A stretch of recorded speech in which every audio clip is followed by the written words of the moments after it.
Mən Ziya Zeynalov. Bugün Ekobom Live Kitchen-ın qonağıyam və sizlər üçün Qədim İrəvan mətbəxindən təngəb hazırlayacağam. İş pencəyimi çıxardım, o birisi iş pencəyimi geydim, başlayaq. Yeməyimizə ilk öncə ətlə başlayırıq.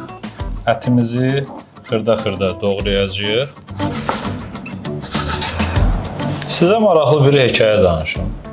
Deməli, günlərin bir günü padşah çıxır xalqın qarşısına. Deyir ki, mənə elə bir yemək deyin ki, bunu həm kasıb, həm varlı yesin. İçlərindən bir kasıb çıxır, deyir ki, qoz, padşah sağ olsun. Deyir, qoz niyə? Deyir, çünki kasıblar onu çörəklə yeyir, varlılar yeməyin üstünə səpib yeyir. Padşah sizcə nə cavab verir?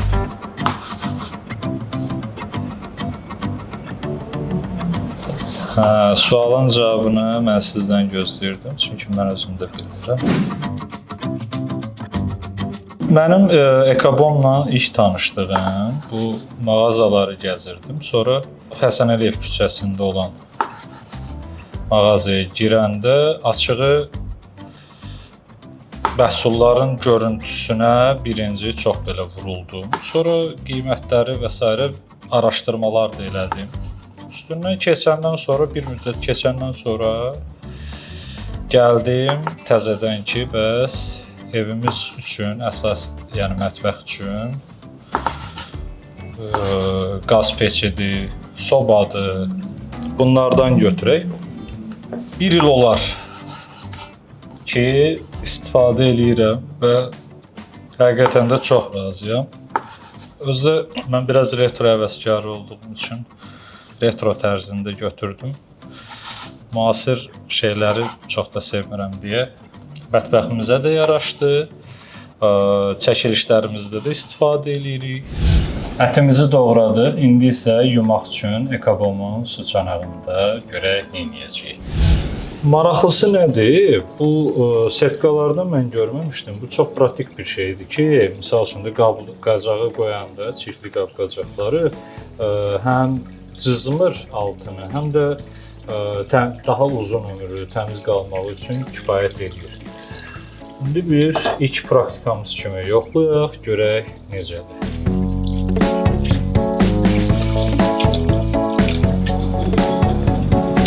İndi isə qazanımızı götürürük, içini su ilə doldururuq. Klassik mətbəx adamı üçün birinci için yaxalayırıq. Qoyduq qəşəng dəmirin üstünə. Suyumuzu doldurduq. Keçirik qazımıza. Eləyək. Ətimizi tökürük qazanımıza. Qazanımızı qoyuruq peçimizin üstünə.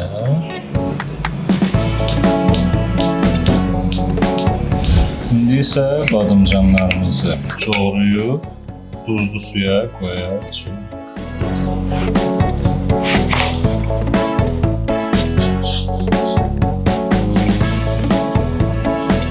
Evdə yeməkləri bişirəndə hərdən mahnı zümzüm eləməyi xoşlayıram.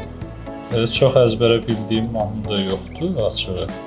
Nədənsə bu şuur altına mı həkk olunub, bilmirəm, qeyri-ixtiyarıdırmı?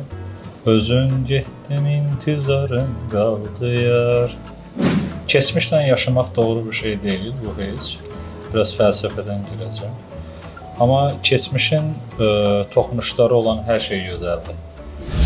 Sual yarana bilər ki, bu retro həvəsi hardan yaranıb? Elə xüsusi bir səbəbi yoxdur, amma uşaqlıqdan qalan bir gəzdiyimiz yerlər olsun, küçələr olsun və s. Və yaxud da misal üçün o vaxtın adicə bir, misal üçün işıq sönür evdə, keçən dəfə sönmüşdü, çəkiliş elədiyimiz yerdə. Uşaqlıq illərimə qayıtdım. İşıq sönəndə şamı tez yandırırdı. Sonra aparat var idi, həm radioydu, həm işığı var idi. Bilmirəm, xatiriniz də olar yoxsa. Getdim evdə həmişə şamım olur.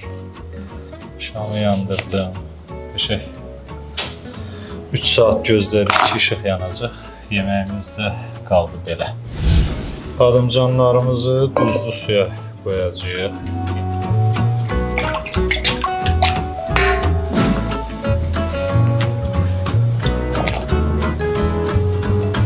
Keçirik biberimizi doğrayaq.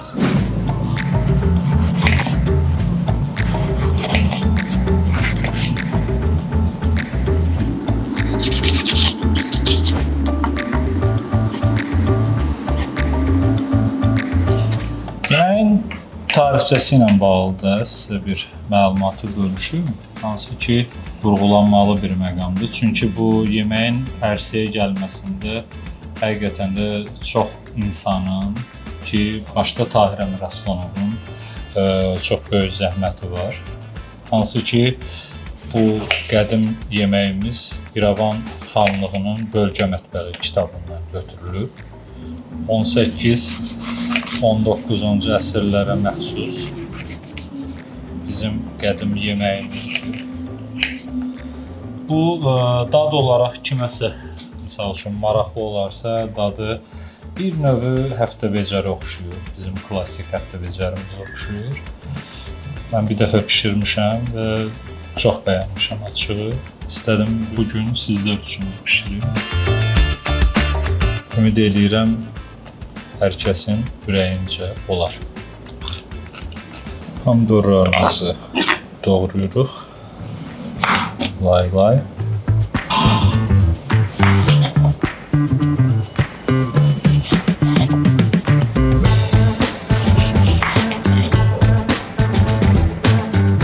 Bu 19-cu əsrdə bu pomidor istifadə olunması mənə elə gəlir ki, mümkün idi. Çünki bildiyim qədərilə pomidor Amerikadan 18-ci əsrdə Rusiyaya gəlibdi. Ola bilər yanlış məlumat olsa, amma elə xatırlayıram. Yəqin ki, oradan da bizim Qafqaz ərazisinə gəlibdi və bizim mətbəx yeməklərimizə daxil olubdu. Növbəti bizim soğanlar. Bu soğan yox, bu soğan. Qızımıza dəyməyəcəyik. İnşallah gözümüz yaşarmaz.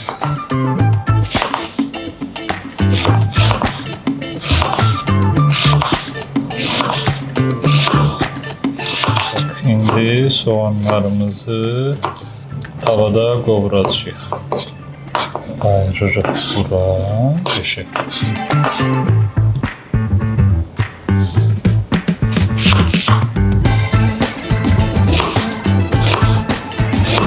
İndi isə soğanlarımızı qovururuq. Yağımızı tökürük. Soğanlarımızı koyuruq tavaya.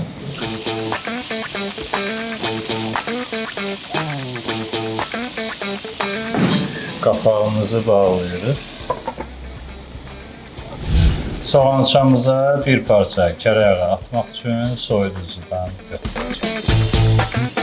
Hansı ki, bu soyuducudan məndə evdə yoxdur. Məndəki biraz balacasıdır. Amma çox möhtəşəm bir şeydir.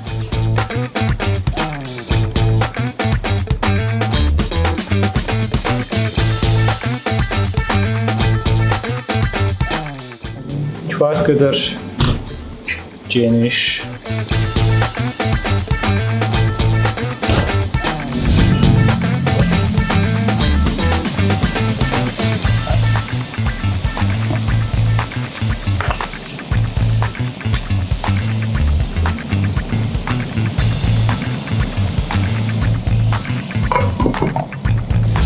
Yeməyi bişirəndə əsas məsələlərdən biri və çox sevdiyim soğançıya çörək batırıb yemək.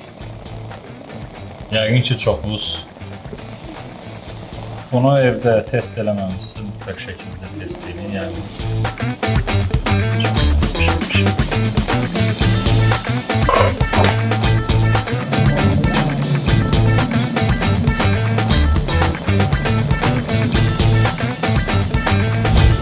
İndi isə qaynatdığımız ətin suyunu tökürük bu qıratımıza.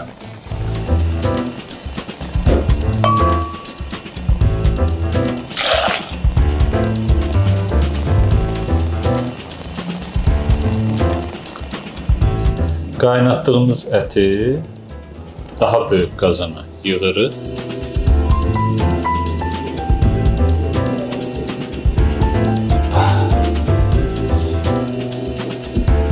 Qazanımızı qoyuruq peçin üstünə. Soğançalarımızı da düzürük ətin üzərinə. Duzlu suda saxladığımız badımcanlarımızı üzərinə düzürük.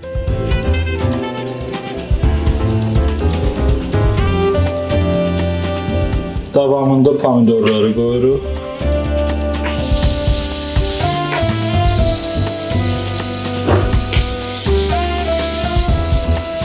Biberlərimiz.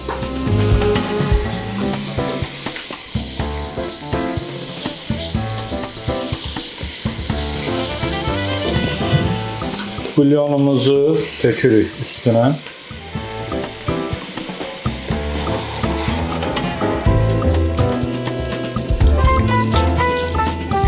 Və sonda üzərinə bir parça kərə yağı qoyacağıq.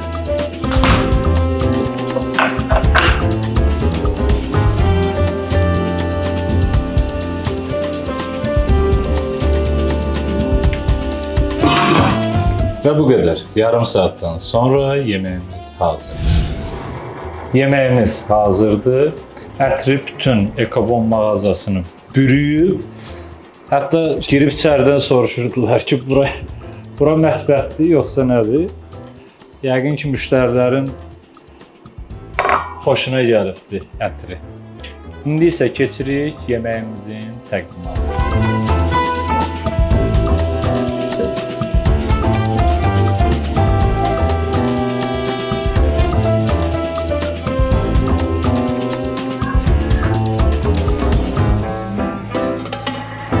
Buna çəngəl bıçaq dəyməsə daha yaxşı olar.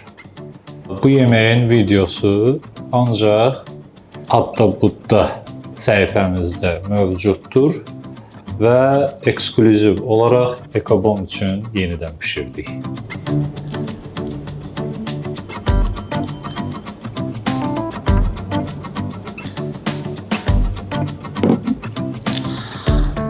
Tarixi kimi ətri, dadı da özəl, unudulmuş reseptimizdir.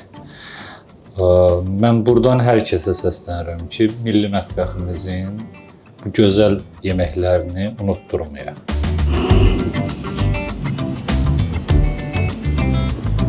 Bu yeməyə çəngəl vurmaq istəmirəm. Ona görə bunu qoyuruq kənara. Dədə baba, bandırmalıq çörəklə. Yoxlayaq görək.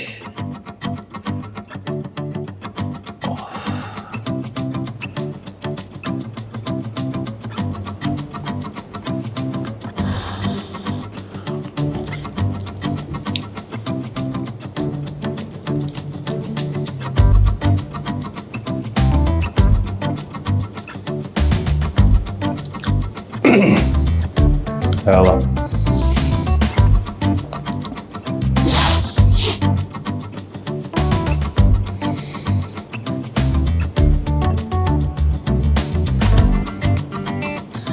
Nənənin, babanın balası, ürəyi çəkdi deyəsən Fərda. Xatırladım ki, bu gözəl yeməyin adı təngafdır. Hazırlamağınızı mütləq şəkildə tövsiyə edirəm. Açıqlama bölməsində hazırlanma prosesi, ingrediyentlər yerləşdiriləcək və ən əsası lətifəmizlə bağlı, padşah hekayəmizlə bağlı yekun fikirlərinizi şərh bölməsində gözləyəcəm və şəxsən fikir bildirəcəm. Növbəti görüşlərədək.